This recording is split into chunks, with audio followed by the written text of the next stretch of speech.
How's it going, everyone? Data here, and welcome back to the Pittsburgh Penguins franchise mode, episode number 4 here on NHL 23, headed in to the 2024 postseason. The Penguins are back in the playoffs after missing in the real-world 2023 postseason, and we'll be looking to win our first postseason series in 6 years since 2018. Our mandate here with the Penguins was to do as much as we can with this core and not mortgage the future too much. We've done the first part of our job. We made it to the postseason, but now we will face the Maple Leafs in round number 1. So in the last episode, if you missed it in the second half of the season, we ended the season going 44, 33, and 5. 20 wins in the first 41 games, 24 wins in the next 41 games. So the second half of the season was much better. And that was largely in part to 2 players that we brought in. The first one being Tyler Toffoli. We brought him in to boost the top 6 scoring, and did he ever. We thought he'd be more of a goal scorer, but he scored 11 goals and 23 assists for 34 points in 41 games. The same amount of points that he scored with the Flames in the first half of the season, but in 4 less games. So 34 points in 41 games as a Penguin for Tyler Toffoli.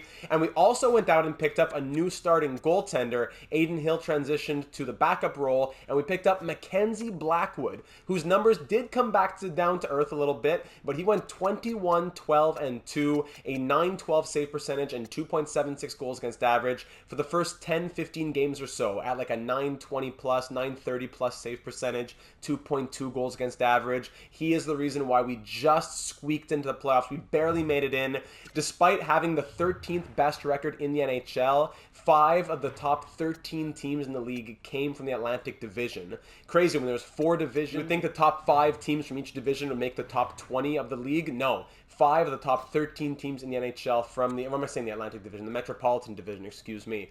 So it was very tight. We barely made it, but we had a solid enough record. Nashville with 42 wins finished 6th best in the league. We had 44 wins. We went 44, 33, and 5. As you can see here, the Rangers finished 16th best in the league, 41 wins, solid record, but missed out on the postseason since the East was stronger this year. We were the last Eastern Conference team to make it. 8 of the top 13 teams from the East. So all that being said, we are here in round number 1 to face the Toronto Maple Leafs. We definitely have our task laid out for us. The Leafs are a top-heavy team in terms of their overall. We were looking at them last episode, but just to recap who we'll be facing in round number 1. William Nylander, Austin Matthews, and Mitch Marner on that top line, 91, 96, 94 overall respectively. On the second line, John Tavares at center with Yarncrow and Nyquist on his wings. Nick Robertson, Alex Kerfoot, and Rudolph Balcers on the third line. Paul Byron, Paul Stastny, and Nick Foligno, the veterans line, down there on the fourth, all between 34 and 38 years of age. Defense, Morgan Riley and Connor Timmins, Brody and Muzzin, third pair Shillington and Hayden Fleury, and between the pipes it is 87 overall Ilya Samsonov, who didn't have the craziest season numbers-wise, 906 save percentage, almost 3 goals against average, so hopefully we can exploit that while holding Nylander, Matthews, and Marner down a little bit, because they had strong seasons as well. 51 goals from Austin Matthews. Mitch Marner, that playmaker on that first line, I'm sure, 63 assists, 92 points for him. So the Leafs definitely know how to score. Their depth scoring may not be there. Their goaltending may be a bit wobbly, so that's where we got to pounce on them. But we have had our struggles as well. The line combos have been interesting. I forgot to mention we also traded for Jake DeBrusk last episode. Jake DeBrusk, it really didn't cost much. It was just, it was Ryan Poehling in like a 4th round pick, right? So it was worth taking the risk on an 84 overall sniper. In 9 games, he scored 1 goal and was a -4. So he didn't play much after the trade deadline. We have him in the lineup. Jeff Petry's been a healthy scratch. He was really bad this year. 8 assists and a -8 in 69 games. We brought in Chad Ruedel to replace him on defense. I wouldn't say he was amazing, but if an 83 overall, 5 overall more, has 8 assists, -6, and in 13 games, the 78 overall has 1 assist and is a -3, well, I don't know. I may as well keep Ruedel. So Orlov bumped up that back up to the second pair, and that's how we've been rolling. The special teams have been our biggest issue, so that's where the assistant general managers came in with the suggestions from last episode. Chavanka left a comment. Chavanka saying, for the first power play unit, I would swap Crosby and Malkin, put Gensel in at right D, and put the best line fit player with the right-handed shot in at left wing. So our power play and our penalty kill, neither of them were super great. That comment there saying swap Crosby and Malkin, put Gensel up here on the right D, as opposed to spreading the wealth and putting him on the second unit, put Jake Gensel here on the first unit at the point. Then the best fit, who's a right-hander here on the left wing. He has a Toffoli has a check mark and a dash. He's a scorer. He's a right-handed shot, so I think that makes the most sense. We don't have that many right-handed shots who are good fits because guys like Rust, Dash, and X. We could do Rickard Rakell, but we're just moving him off that unit, so we're kind of stacking the first unit. Crosby and Malkin are going to swap. Toffoli will stay there. Gensel will go at the point of that first unit. Second unit, I suppose, will stay the same with O'Reilly and Rust. We'll move out Gensel and bring in Rickard Rakell, who's moved down there. And I was thinking maybe if we bring Jake DeBrusk back in the lineup, maybe he goes on the power play. Because as Brad Greenup, AGM Green, says, not much to do. Gotta get DeBrusk in to start, I think. Scratch Alexander Nylander, put Zucker on the fourth line, and then maybe slot in DeBrusk in third line left wing. Or maybe even Rust to third line left wing and DeBrusk on the second line. Give him an opportunity, and if he blows it, he's back to the bench or fourth line minutes. Having him in the lineup will help to get Jagr off of the power play. So that could be something to change up the power play units. Jagr's been good, but at 51 years of age, maybe putting him at the point, he's good, but he can't get back fast enough. That's something to consider. You're good at tweaking the lines, so run it as is with DeBrusk slotted in somewhere. If we're having some trouble scoring, Malkin on O'Reilly's wing might even out the lines and spark some scoring. Malkin did well on the second line mid-season when O'Reilly was injured. This team had a pretty good run to end the season, so not too much to do, but get in there and play like we have been. Toronto first-round exit would fit the storyline, right? Exactly. Thank you for those thoughts, my friend. Unfortunately, with Jagr like this, while Jagr has 2 check marks and an X factor, so I don't think DeBrusk is really going to change the chemistry. For example, let's say I slot him in right here. It would be even a -1, exactly. Even with 2 check marks, DeBrusk has 2 check marks, and it makes it a -1. So I could put him on the left side, try to make him a finisher on that power play unit, but you know that's crazy. You got a -1 despite having good scoring players just because of their fit and their player type. But that being said, I do agree that getting DeBrusk in the lineup wouldn't be a bad idea. He wasn't very good when we played him in the regular season, but getting him in over Nylander might be an interesting idea because Nylander, yeah, he had 19 points in 75 games, 5 goals, playing 10 minutes of ice time per night. That isn't really great either, right? So maybe give the chance to the higher overall player, and if he blows it, then he blows it, but at least give the chance to him. So I think we might try something like this. Let's put DeBrusk on the third line. His best fit is on the first line, but it wouldn't really work. We could put him with O'Reilly and Toffoli. Like we said, maybe Malkin drops down and plays with O'Reilly, then Toffoli swaps up to the first line, then Rust or DeBrusk goes to the second line. There are a lot of different things that we could consider. But to start the postseason, I like having someone I can trust on that fourth line as opposed to it being Hollander, Nylander, and Jagr. I wouldn't mind it being Zucker, Hollander, and Jagr instead. So on those power play units, I'm going to go ahead and make Toffoli the finisher as the right-handed shot. I don't usually have the guy down low as the finisher, Crosby, despite him having the 5-star shooting. I think Toffoli with the 4.5-star shooting, not much difference in the accuracies. I'll have him be the finisher, Gensel, Letang being the distributor, and this will just be like a loaded first unit. While the second unit can definitely hold its own, but we won't have as much, we won't be trying to put as much trust in them, I suppose. Basically, just being thankful for anything that we can get from this second unit. I'll have DeBrusk being the finisher. Rakell can be the distributor there at the point. We'll see how that goes. We'll change things as they have to be changed. DeBrusk, maybe he doesn't stick in the lineup, but we'll roll like this to start the postseason. Much love to everyone else in the comments. A lot of people leaving their thoughts and their congratulations on the Toffoli move, the Blackwood move, saying about how we could re-sign them to certain numbers. Invaluable left a nice comment about that. Super Loser left a good comment about different off-season scenarios. Joseph thought that those trades were critical, but the last comment that I'm going to read here comes from Dan. Last comment before we get the postseason started. Dan says, "What a ride. As always, one heck of a vid. GM Data drew up some big mid-season plays, which definitely kept the Stanley Cup hopes alive. Tyler T helping on offense, and Mackenzie Mac Daddy Blackwood practically saved the season with his hot start. The DeBrusk experiment didn't quite work out, but when you're only giving up fringe NHLers in Poulin and Paling, plus mid and late picks, it's okay to miss, just as long as we're taking the right swings. I think Mac Black has played well enough to earn himself a 4x4 type of contract. We could maybe even bring it down a bit more, but I think a 4x4 AAV would be fair. Not a detrimental cap hit, especially if Hill is moved and replaced by probably Joel Blomqvist. 4 years would take him to 31 years of age, then we can reassess. Worst case scenario, maybe he's an expensive backup, but I think we'd probably trade him by then. But, in NHL land and EA land, in the EA verse, there's never a worst case scenario. Dump that goalie for a third round pick, rinse and repeat, get a new one. With the amount of voodoo in goalies, that's what it is. Side note, now this was such an extremely kind comment. I don't want to spend too much time on it to pat myself on the back, and I'm almost bashful reading this.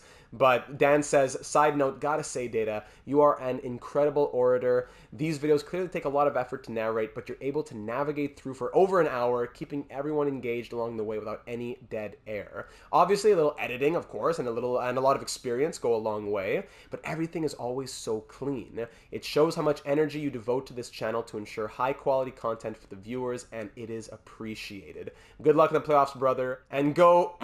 Dan, as a Capitals fan, can't quite get it out, but he's supporting the Penguins where he can. So Dan, such a kind comment. You hit the nail on the head. I try to give as much energy as I can to this channel to give out an exciting product that people are excited to watch, put out content that gets people immersed in it as well. So thank you for saying that. It really does mean a lot. The support from everyone in the channel is always very much appreciated, but to say a nice little comment like that, that really does mean a lot. So thank you, my friend. So before we get started, let's go ahead and send out those contract extension offers. I don't think we can extend both right away, as we don't have enough money. I'm both meaning Toffoli and Blackwood. We still have to move out some players to get the money, which is definitely doable, but just you can't do it during the postseason, obviously. So the biggest one that I want to get under contract would be Mackenzie Blackwood. If he has a great postseason, then he's going to want crazy money. Shout out to anyone who's here for our live stream NHL 20 San Jose Sharks series. It was only a 4-episode series back on NHL 20 years ago now. Mackenzie Blackwood, he came in. We won the Stanley Cup with him. I think he was in 84 or anywhere between 83 and 85. And winning the postseason made him jump to an 89 overall, despite having starter potential. So all that to say, if we were to go on a run, he would do super well. He would want 6, 7, 8 million. He would go to free agency. So let's get him right now. Toffoli, we could wait on him. And I don't think it's really going to change from the 5-ish million that he wants, no matter what happens. So for 5 years, or bring him to the age of 32. I know we were considering 4x4, but I think if he does become a consistent goalie, you want that consistency to be on your team for as long as possible. So I'm okay with doing 5 years. It doesn't really break the bank too much. But I think going the extra year will make me want to go down on the AAV a little bit. Instead of doing 4x4, let's try 5x3.9. 85% would bring us down to 3.78, but let's try 5 years at 3.9 million. 100K less than I was going to offer, but 1 extra year. He gets 3.9 million for 5 years, as opposed to 4 million for 4 years. So we'll see what he thinks about that. If he really doesn't want it, then we can go and try to think about signing Tyler Toffoli. Toffoli currently wants, I think he was in the 5s. Yeah, he wants, 5.775 for 4 years. 85% would bring him down to 5 million, which is more doable, especially if we move out a guy like Raquel or someone else. But that's not really what we have to worry about too much right now. What we're worried about is the postseason. So year 1, round 1, game 1, looking to make it out of the first round for the first time in 6 years, facing the Eastern Conference champion Toronto Maple Leafs, who had 50 wins on the year. But perhaps the EA-verse will take a little bit from the real universe, and the Maple Leafs have a little bit of that first-round choke versus the Penguins experience. Who knows? As we get into the postseason, if it's your first time watching a postseason episode here on the channel, you'll notice that it's over an hour long, hour 20, 30, 40, 50. I always do something different. That is because I don't want it to be spoiled. It could be that we lose in 4 games and the episode's done after 45 minutes, but the biggest thing I hated when I watched franchise mode episodes episodes would be a postseason run that is a 32-minute video. So it could be that it's a long video. It could be that we're going all the way to Game 7, overtime of Game 7 of the Stanley Cup Final, or it could be that we lose early here in round 1. If it is the case and we lose early and it's just a black screen for about an hour, it would be appreciated if you just let it run for a little bit. It helps with the performance of the video, but I'd rather that the video do a little worse and we actually enjoy it a little bit more as we're all on the edge of our seats. You're reacting live with me, and it's showtime here in Toronto. Game 1, round 1, year 1. First period, first shot of the postseason in this series is a goal against as Austin Matthews opens up the scoring on Mackenzie Blackwood. First shot against. Let's get out of this period. Thank you, Jake DeBrusk. There he is. Brought back into the lineup, and he rewards us. Okay, his first postseason goal as a Penguin. And the period ends 2-1 as Rickard Rakell adds one. From down 1-0 on the first shot of the night, we found our bearings a little bit. We calmed down. We now have 9 saves in the last 9 shots, and we scored 2 of our own on 11 shots. DeBrusk and Rakell putting us up by 1 headed into the second period. Second period action now. 4-1 Penguins. Let's go. Brian Rust and Jake Guentzel. This is exactly what I was talking about. We got a breakthrough Ilya Samsonov. 4 goals on 18 shots. Meanwhile, Mackenzie Blackwood, after allowing the first shot of the night to go in, has made 25 consecutive saves, and we're up by 3 headed into the third period. 3-goal lead. Power play. That first unit, overpowered first unit, is scoreless, but then Tyler Toffoli a couple minutes later scores to give us a 4-goal lead. It's Toffoli's first postseason goal as a Penguin. Power play Maple Leafs is killed off. Final 3 minutes in this one in Toronto. How about this for a huge statement victory? The first place team in the conference versus the last team to squeak in the East. And we have a huge statement 5-1 victory. Mackenzie Blackwood allows the first shot and then makes 36 more saves to make 36 on 37. We score 5 times on 27 shots, and we lead this series 1-0. Mackenzie Blackwood, first star of the night. Brian Rust, a goal and an assist, and Chris Letang registers 3 assists. That is a huge morale victory right there to take down the top team in the East. I believe the second best team in the NHL. I think it was Vegas that won the President's Trophy. If I look in the entire NHL, it was, Vegas, then Edmonton. So the Maple Leafs, the third best team in the league and the best team in the East. And we win game 1. Don't count your chickens before they hatch just yet, but that is a great sign of things to come if we can continue to hold their offense down while also getting enough past Ilya Samsonov to give us a little bit of a cushion. And Mackenzie Blackwood, after making his 36 saves in game 1, signs his contract extension, 5 years at $3.9 million per year. Easy decision. I feel I played the amount of minutes that I deserved last year, so you did right by me in my view. Mackenzie Mac Daddy Blackwood, welcome to Pittsburgh long term. Get your apartment, go ahead and sign the lease. Welcome, buddy. Okay, we're up 1-0 here in Toronto at Scotiabank Arena here for game 2, but the Maple Leafs are going to come out hard. Absolutely. They have a 50-goal scorer. They have 90-point guys out there. Samsonov's not going to be happy after allowing 5. We got to make sure they're ready to batten down the hatches and get ready for a barrage from the Maple Leafs in front of the home fans. First period of game 2, and it's 1-0 Maple Leafs. William Nylander scoring the lone goal. 11-5 with the shots in Toronto's favor, and we're down 1-0 after 20. Power play Pittsburgh to start the period. That's killed off. And then Austin Matthews makes it a 2-0 game. 2 goals in as many games for him. Second period ends 3-0. Mitch Marner scores as well. They're the 3 first liners. Nylander, Matthews, and Marner, 3 goals for the Maple Leafs. We're being outshot 21-16, and we're down 3-0 headed into the third period. Mackenzie Blackwood's doing what he can, allowing a bit more than you would think maybe, but we have to support him. We need some offense out here. I'm looking at the top 6. Gino, Sid, let's go. Power play Toronto early in the third. Of course, a nice extended power play for Toronto. We kill it off, thankfully, but we're still down by 3 with 10 to go. We need something fast. Power play Penguins. Guentzel, Gino, nothing. Wow. So Samsonov, after seeing what Blackwood did and allowing 5 goals of his own, shuts out the Penguins. Granted, only 22 shots, but a shutout nonetheless for Ilya Samsonov as we score 3 goals. They score, 3 goals on 32 shots against Blackwood. Goal and 2 assists for Marner, goal and 2 assists for Matthews, goal and assist for Nylander. That is exactly what we were talking about. That first line, if we can hold them down, we'll do well. If not, there you go.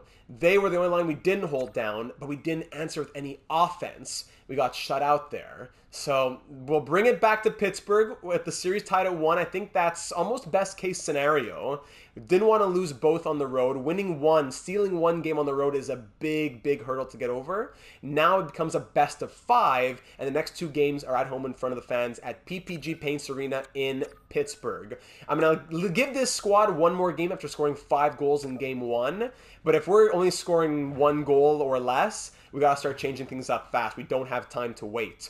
Game 3, round 1, first period in Pittsburgh. First period ends 1-1. Chris Letang scores the opening goal, but then Austin Matthews, there he is, answering right back a couple minutes later. Shots are 12-11 for the Leafs, but we're tied at 1 after 20. Second period action ends tied once again, and the shots also tied at 21. Low scoring affair. Again, we're doing well, but we have to break through Samsonov. Third period action now. I'm looking at the big boys. Third game now. It's been what? 3-6. Come on, Hayden Fleury. We're getting into 9 periods without a goal from Crosby or Malkin. Come on. Halfway through the third, and Kerfoot gets another. It's a 2-goal lead for the Leafs. Power play. Penguins killed off by the Maple Leafs. 5 minutes to go in the third period. We're getting a lot of shots on net. Oh, man. After scoring first, we lose 3-1. Shots end 34-31. Blackwood did his job, but Samsonov stole one there. 29 saves, a goal from Letang. Yeah, we got to change the offense up. We're only down 2-1.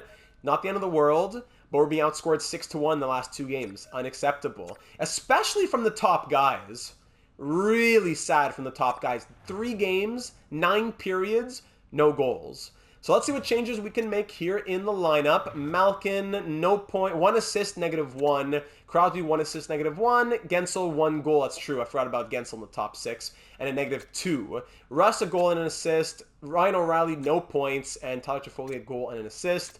DeBrusk, Stahl, Raquel, Zucker, Hollander, Yager has an assist. He gets a point in the 2024 postseason. It's been a while since he's had a postseason point. So Malkin will come down to play with O'Reilly. I'm going to go ahead and put DeBrusk on the top line because he has such good chemistry there, and Rust on the third because of his chemistry. So we're going to go +2 on the third line now with Rust, Stahl, Raquel. DeBrusk, Crosby, Gensel will be the top line. Defense will likely stay the same. 0s from Smith, a goal and 3 assists, of course, from Letang. Pedersen, Orlov, only -1s, -2 from Ruedel. Do I dare put Jeff Petrie back in the lineup? I don't know. He's eating a lot of minutes, only -2. Maybe Petrie on the third pair. He was playing second pair before. Let's try Petrie on the third pair. Let's see if that does anything, getting him or shaking him awake a little bit. And Mackenzie Blackwood, he's doing his job. .932 save percentage. He's doing his job. So there are the changes heading into Game 3 at home.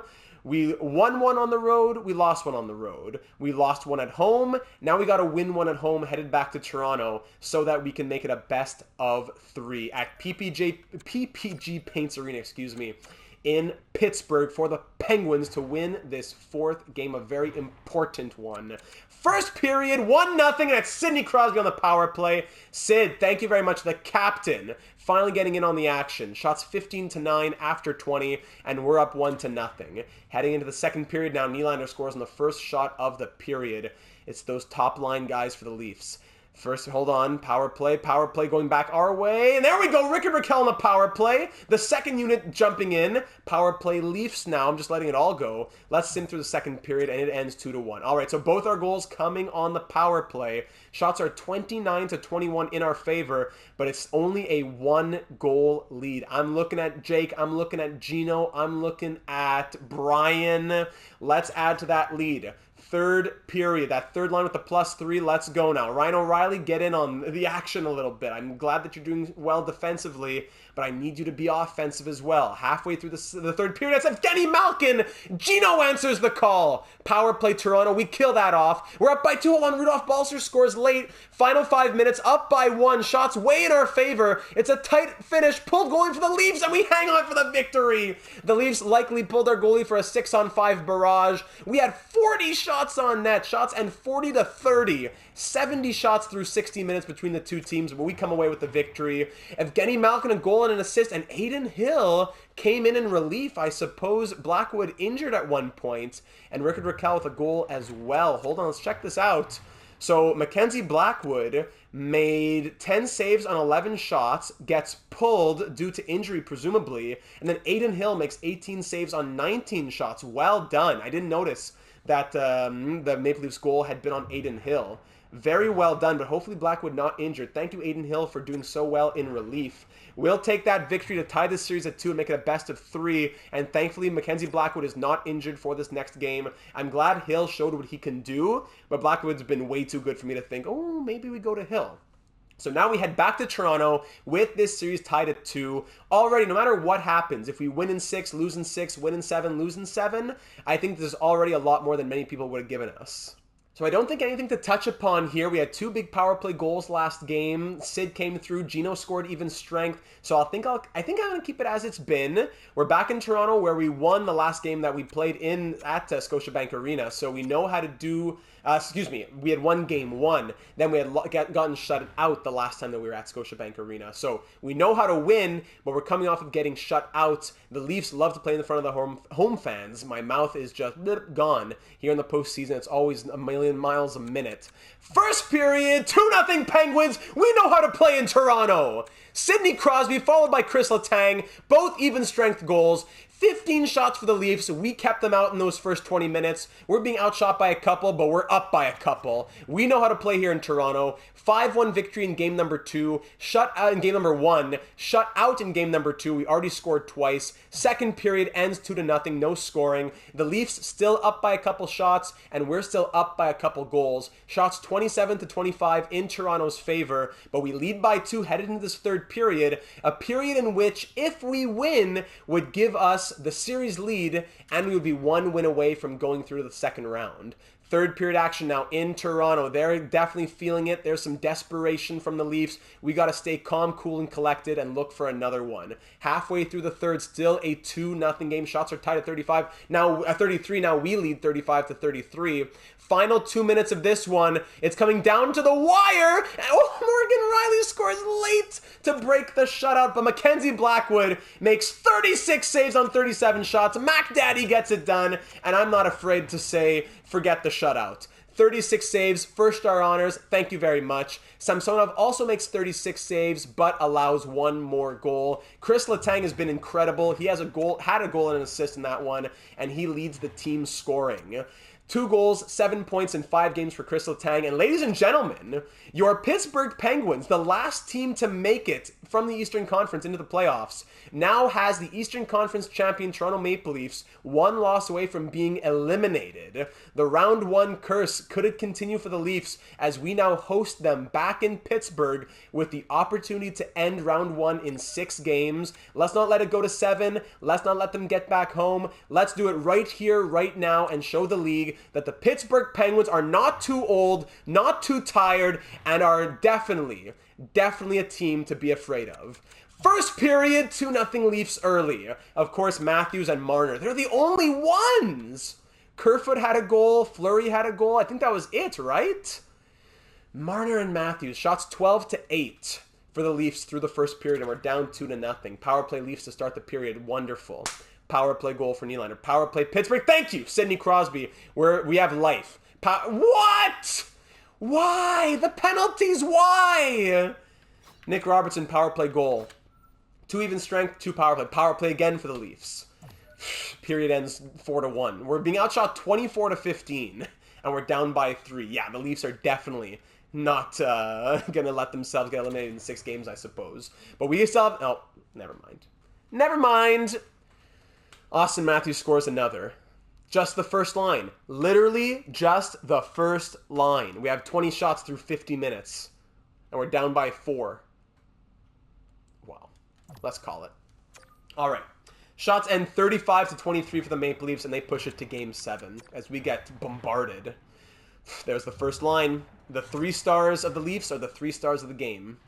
As per usual. I gotta see the numbers. Before the round is even over. Before I rage and do things here in Game 7 and I start saying crazy statements. Am I crazy or am I right? Hold on here. Toronto Maple Leafs. Let's see. Matthews 9 points. Nylander 9 points. Marner 7 points. Riley as a defenseman 5. No other forward outside of the first line has more than 2 points in 6 games. Ridiculous. Robertson, Kerfoot, Fleury, and Balcers with the only other goals in this entire series. Is that not ridiculous? Tavares, 0 points in 6 games. Nyquist, 0 points. Yarncrow, 1 point. Players who are in the top 6. Ridiculous. Of course, now that's going to awaken them, right? I just woke them up and Tavares' hat trick is coming in. But still, a one-line team that we can't seem to hold down for more than 1 game at a time. What? I click sim game and it goes to the next thing, goes to edit player. Come on, the menus. Okay, here we are now for game 7. It all comes down to this, ladies and gentlemen. Win, and we're through to round number 2 to continue a crazy run after taking down one of the best teams in the NHL. A loss, and yes, we did super well, but there are going to be changes over the offseason because we cannot allow ourselves to continue in mediocrity and first-round exits forever and ever and ever. Looking for our first postseason series win since 2018 in Toronto at Scotiabank Arena. We won 2-1 last time we were here. We know how to score in Toronto. We know how to hold them down in Toronto as well. Let's do it one last time and punch our ticket to round number 2. Ladies and gentlemen, Game 7, Round 1, Year 1. First period, 1-1 after 20. Paul Stastny scores on the power play of all players. And then Sidney Crosby, thank you very much, ties this game back up just about a minute and a half after that. Through 20 minutes, we're being outshot 15-8. But this game is tied at 1. I'm actually going to let it run here. Controller is going down. And Sidney Crosby, the captain, with his second of the night. Power play, Toronto, and Morgan Riley scores on the power play.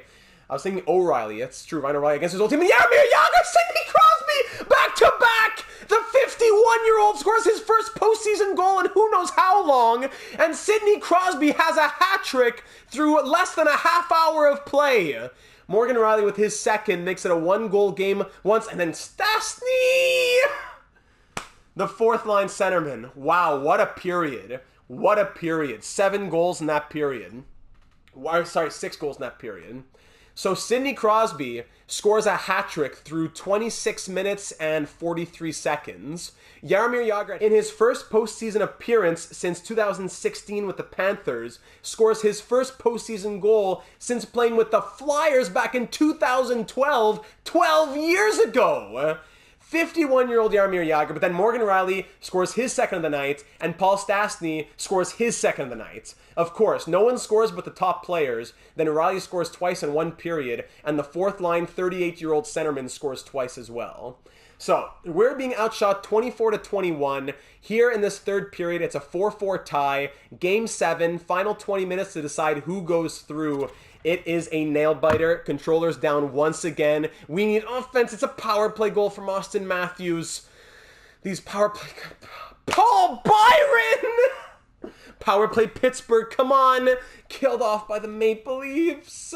From up 4-2 to down 6-4. I'm going to hop in now at 5:37. Let's hop in to watch the last 5.5 minutes. Game 7 here in Toronto at Scotiabank Arena. Final 5.5 minutes to decide who goes through to round number 2. The Penguins are down by 2. Here's Philip Hollander over to Jagr. Jaromir Jagr through traffic on this doorstep. Zucker doesn't want to put it in.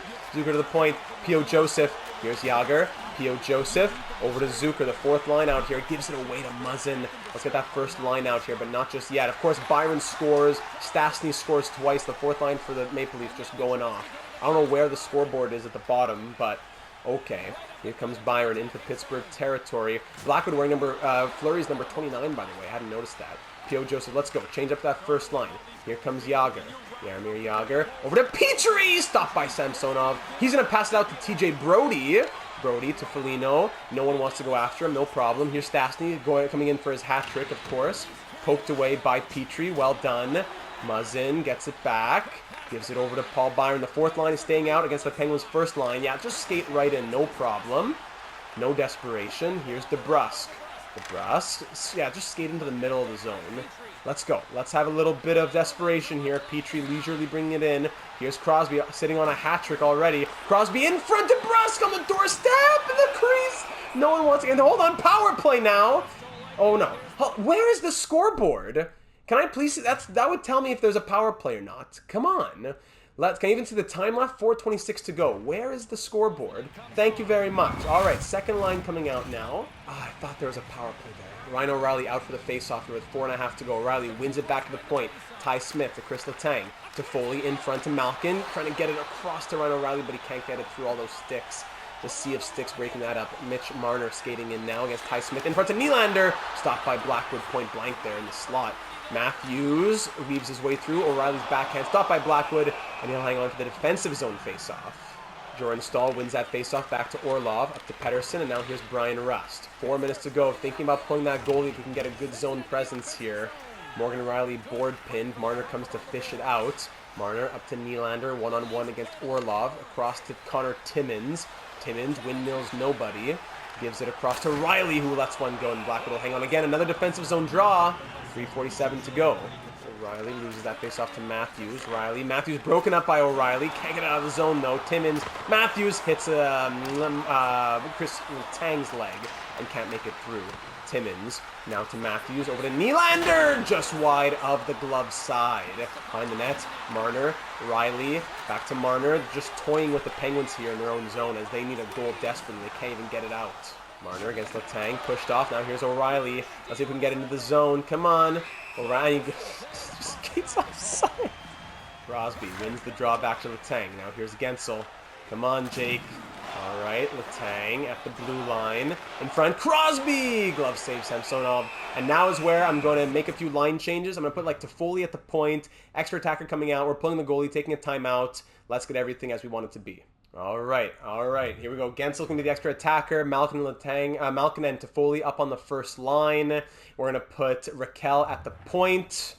Timeout. Goalie pulled. Aggressive. Crash the net. Aggressive face-off. Overload. Yeah, overload actually. There we go. This is it. Final 3 minutes or so. It all comes down to this. We got to get a couple goals in 3 minutes and 3 seconds. Raquel to Foley. Everybody's out. Crosby wins the draw to Letang. Malkin on net, buddy. Come on. We win the face-off, and that's what we do. Now Nyquist is going to walk in and just shoot it on net.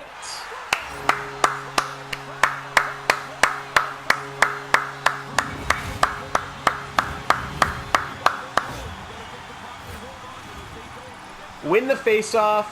Have possession. Give it to the guy, and then just let him walk in and shoot. Don't try to break it up. Don't try to block it. Just let him shoot on the empty net. And that's the game. There you go. That's it. That's it. There it is. In a series that was absolutely winnable. Absolutely winnable.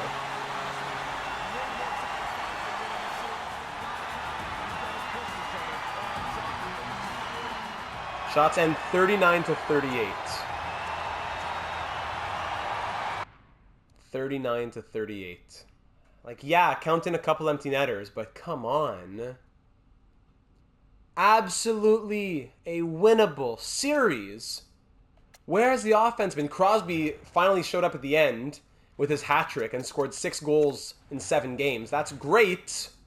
But where were you in the first half? Letang, that's good. Gensel, 1 goal. DeBrusk, Malkin, Rust, Toffoli, all 1 goal in 7 games. 1 player who scored more than 2 goals. 3 players who scored more than 2 goals. In a 7-game span? No, this is not possible. This is not possible. There are definitely... The biggest change has to be the offense. The team is strong enough defensively. Blackwood had a great year. Hopefully EA Voodoo allows him to have another good year next year. But losing in round 1 is one thing. Losing in round 1 against a better team that we were better than, that's disappointing. Losing a series that we should have won, that's disappointing. Losing in round 1 against a great team that was better than us on paper, fine. But losing a series that we should have won, come on. Matthews, Nylander, Marner, 12, 11, 8 points respectively. Things didn't change too much from the last time we looked. Just a few empty netters and fourth line prowess, of course. Samsonov has a .926 save percentage and 2.42 goals against after his numbers were barely 900 and barely under 3 goals against in the regular season. Blackwood was incredible. His numbers came down a bit probably in Game 7. Yeah, the goals against got hurt a little bit. But don't be fooled. Do not be fooled. He was the reason why we were in this series all the way to 7 games. Round number 2, Devils, Flyers, Leafs, Panthers. So, May 1st, 2024, I'm going to go ahead and sim to the draft. We'll see the retirements. We'll see the awards, all that good stuff. We'll get a bit of a game plan headed into the offseason, and we'll wrap it up. I don't mean to be a Debbie Downer here. It was a fun postseason, great start. We really fought hard and held our own, but the gas just ran out, and we didn't do what really could have been done.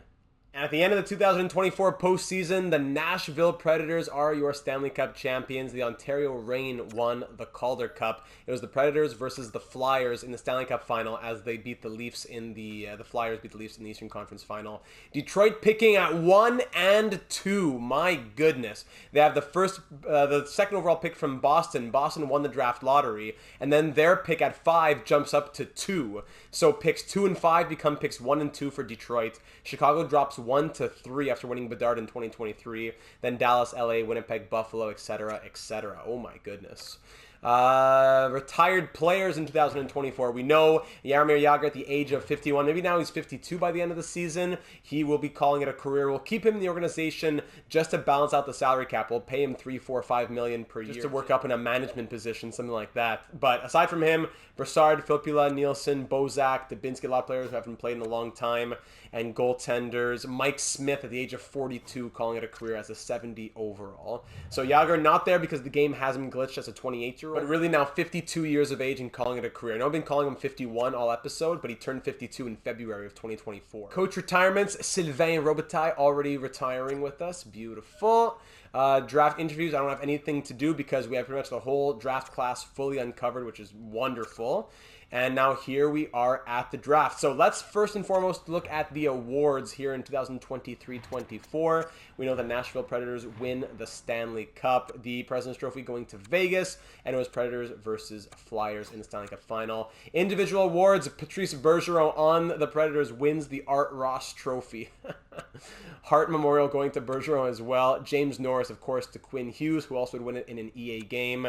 Lady Byng to Patrice Bergeron as well. Calder to Anisimov over on the Coyotes, the first overall pick, franchise prospect in the 2023 draft. Conn Smythe to Patrice Bergeron as well. Vezina to Ilya Sorokin. Jennings to Logan Thompson. Masterton to Siegenthaler. Jack Adams to the coach of the Flames. Selke to Bergeron, third consecutive year. Ted Lindsay to Bergeron. And Maurice Richard to Austin Matthews, fourth consecutive year. So Bergeron just cleaning up here at awards night. Will Smith, Adam Fantilli getting some awards down in the AHL. Anyone from any of our teams? Negative.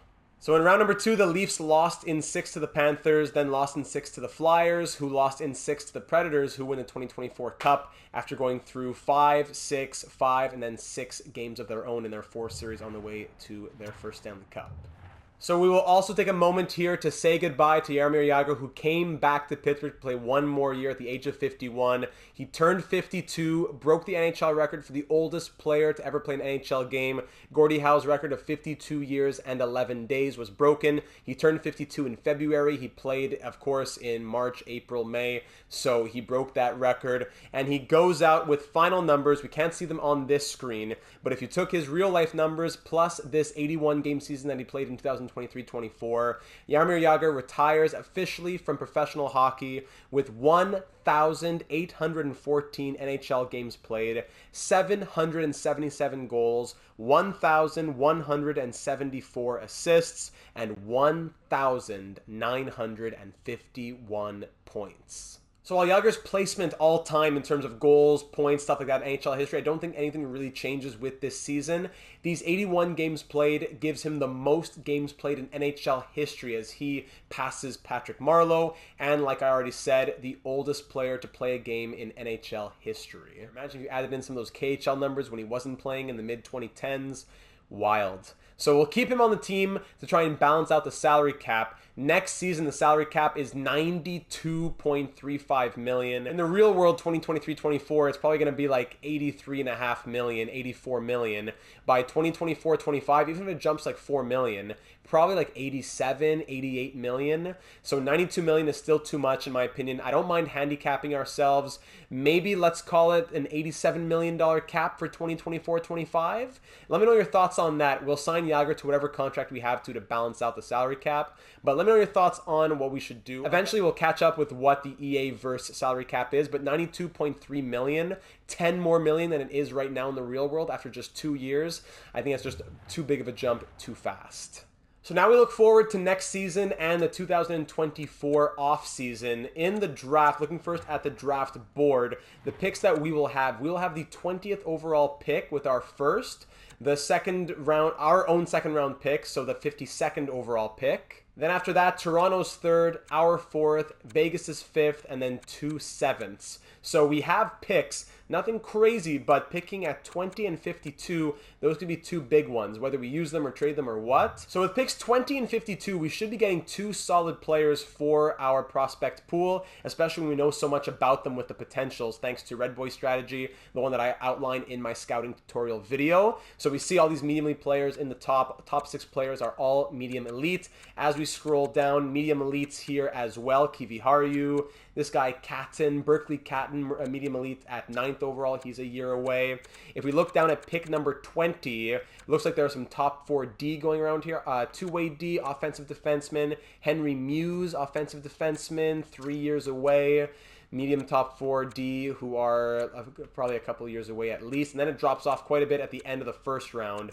Into the second round, again, a lot of top 9 forwards. One guy we don't know about from Hungary because he's rest of the world. This low elite left wing will definitely get him. Yanni Petrel, 3 years away, but we definitely want to get that potential. Some low top 6 forwards, low top 4D. Yeah, we could look to move up from 52.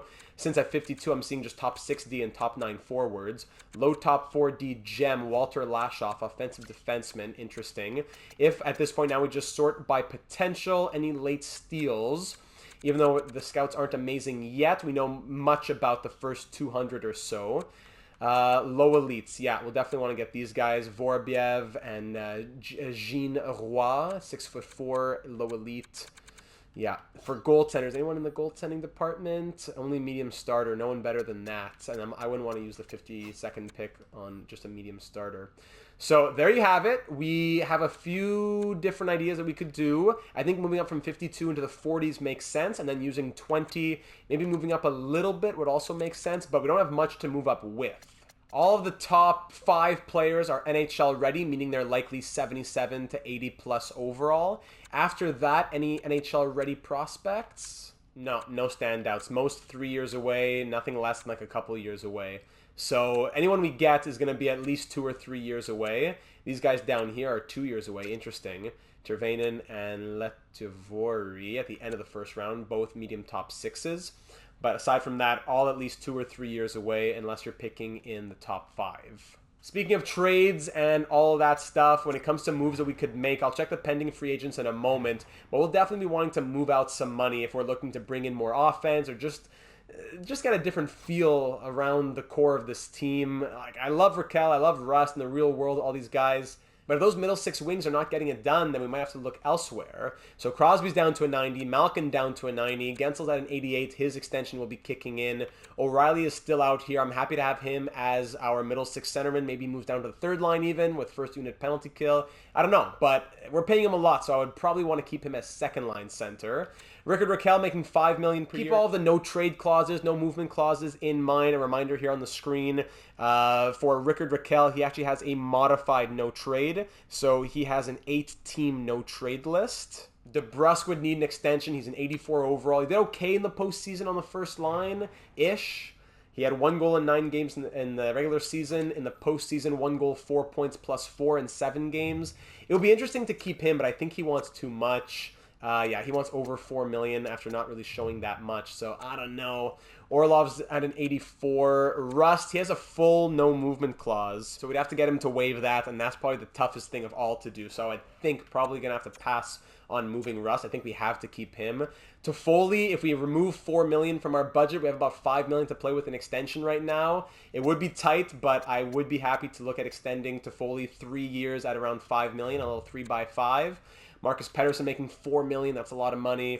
Zucker making $3 million. Petrie at 6.25 now at an 81 overall. I think Petrie's the biggest candidate to move. He does have a 15-team no-trade list. So that could be worked around. Jordan Staal, I think we're going to be letting him go. Hollander's up to an 80 overall, so I think we want to keep him for sure. Holden's going to go. P.O. Joseph, I guess we could keep. Ty Smith is good. Yager will have him just signed on. Alex Nylander's medium top 6 potential has dropped to high top 9. Probably going to move him in a deal where we try to move up in a draft for a draft pick. I don't think I see us signing him. I'd rather give that roster spot to someone else in free agency. Goaltenders, Aiden Hill is going to be moving on. He is up to an 82 and Blackwood's up to an 85, which is very good, but it's going to be in the system. Blomqvist now up to low elite potential. Ooh, he will be our NHL backup next season with Blackwood. So for trades, Hill and Nylander can be traded out. Petrie, I'd like to move him. Raquel, we could maybe think about moving him. It frees up money, but also frees up roster spots, because when we look at pending free agents, of course, take it with a grain of salt, because not all of them will drop to free agency. If you look at the pending UFAs here, of course, Austin Matthews would be ridiculous, but there's also William Nylander, so one of those could drop. Devon Toews, Patrice Bergeron, Tony DeAngelo, Steven Stamkos. DeBrincat would be someone that I want. He's going to UFA. We wanted him last year. It didn't work with the money and the trades and the compensation as an RFA. He ended up signing 1 year, like $6.4 million with Ottawa. So DeBrincat, Nylander, Matthews, of course, Stevenson, Barabanov. Let's just look at forwards, actually, to start here. These are older players. Bunting, Duclair, Kapanen, former Penguin Kapanen, Wilson, Hartman, Teravainen, Marchessault, LeBlanc, yeah, Sprong. Okay, yeah, there's some interesting middle 6 options there. Maybe even some big crazy fish. If we want to go after Austin Matthews and he's taking the mantle from Sidney Crosby, could that be a storyline? Absolutely. But we'd probably have to move out Ryan O'Reilly. We'd have to move out Jeff Petrie. Lots of different things that I'll have to make judgment calls on / ask the assistant general managers about on the Discord server. So if you're not already a part of the Discord server, be sure to join us. Link in the description. When I need real-time answers on questions like that, that is where I am going. For potential UFA defensemen, if we are overhauling things and the top 4 is some sort of mix of Letang, Smith, and I guess Marcus Pettersson, if Petrie's out, we could look at a new second pair right D. These guys are probably too good. Montour's probably a bit too good. Maybe Pesci, maybe Barry. Ethan Bear is interesting. But on that left side, if we're still going Smith, Pettersson, and P.O. Joseph, then the right side could be Letang, question mark, with Ruedel and Friedman being there at 78 overalls. So we could, in theory, get 2 more UFA defensemen if we want a couple on the right.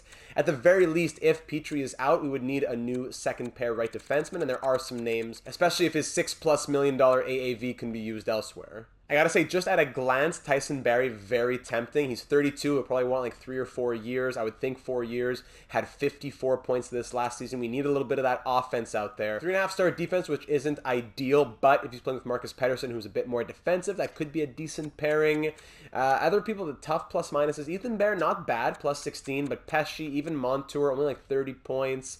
If I'm paying crazy money, and we're looking for a bit more offense, Tyson Barrie might be that guy. But again, who knows if he even drops to free agency.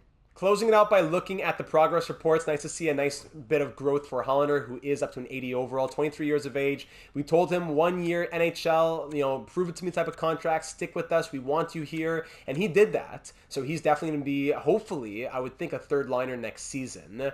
Looking in the system, Frasca, who has bottom 6 potential, Kalen Lind, up to a 68 overall, I'm going to call him Kalen Lind. Fonstad up to a 77, Puustinen up to a 76, and of course, as we saw, Blomqvist up to a 79, and his potential jumping from medium starter to low elite. Jaeger, not really any growth from him. I believe he's still 72 overall. And that does it, ladies and gentlemen. Lots of things to think about headed into the off-season. It's not time to start packing it in just yet for the veterans. They're still good. It's nice to see who we can trust and who's who in terms of the simulation here in our first season. But if we can't always rely on Crosby, Malkin, and these guys, and they're going to be around point per game a little less, not getting the 100 points, the 50 goals, we may need to get that big fish, and that requires moving out big names, moving around money. Part of the challenge would be to win with guys like Petrie and contracts like that, so I wouldn't want to move him for a prospect, but we may have to try and move him or buy him out even, whatever we got to do to make sure the numbers work. So leave all your suggestions on those personnel moves, the upcoming draft, any X Factor additions that you'd like, any other suggestions that you may have heading into the offseason. Leave them down here in the YouTube comment or over on the Discord server. Appreciate you taking the time to watch and enjoying that first round series. It was a doozy. I wish we could have made it a little bit further. It's going to be a little bit of black screen now to the end. So if you can, just let it run for a little bit, minimize it, let it run in the background. If not, thanks for taking the time to watch nonetheless. Be sure to leave a like and don't forget to subscribe for all of our ongoing franchise mode series. It's a great community here on the channel and it'll be that much better with you as a part of it. So ladies and gentlemen, 2024 offseason around the corner. Our mandate was to squeeze as much as possible out of this core. Unfortunately, another first round exit. It was a great one, but on paper, another first round exit. Great to get back in the postseason, but there's more to do here in Pittsburgh. And I hope that you will be a part of it, and I hope to see you again in the next one.